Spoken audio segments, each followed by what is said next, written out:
Hi everyone, it's Rachel back with another round of Rachel's Really Random Book Talks. Today I'm going to be giving a few recommendations for grades about 4 through 8 for books around one of our most beloved literary tropes, which is spunky orphans. Everyone loves a book about a spunky orphan, right?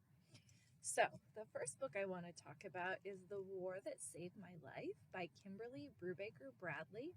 So this is historical fiction, and the main character is named Ada. And Ada was born with a club foot, and she has had to endure a really hard life because of this. Her mom is very abusive, emotionally, mentally, physically, and Ada just doesn't really see an end in sight to this. So and she lives in London. So during World War II, when the children in London were evacuated due to the German bombing of London, Ava actually gets evacuated along with her younger brother and ends up staying with a woman who really can start to kind of turn her life around, and Ada's presence and her brother's obviously turns this woman's life around too. But Ada is very spunky, very determined to take care of her brother despite all of the hardship in her life. So this is an excellent read. All right, second, I'm going to talk about Dactyl Hill Squad by Daniel Jose Older. And this book spans multiple genres. Let me just read you a line.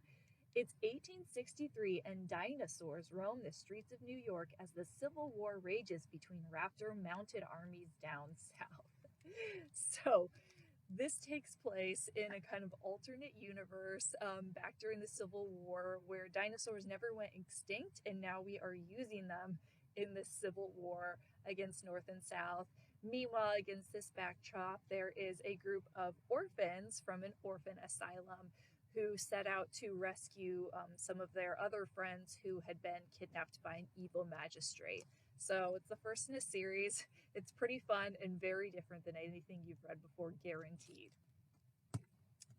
All right, last but not least, I can't talk about Spunky Orphans without talking about the most iconic Spunky Orphan ever, Anne of Green Gables. However, today, instead of talking about the actual book, I want to talk about a graphic novel adaptation of the book, adapted by Mariah Marston and illustrated by Brenna Thumler. So this is Anne's story in Anne of Green Gables, but it is just a really sweet, simple graphic novel adaptation. I actually accidentally turned to my favorite page in it, which is where Anne says, "I'm so glad I live in a world where there are Octobers," with this beautiful picture of her underneath the falling leaves from the tree.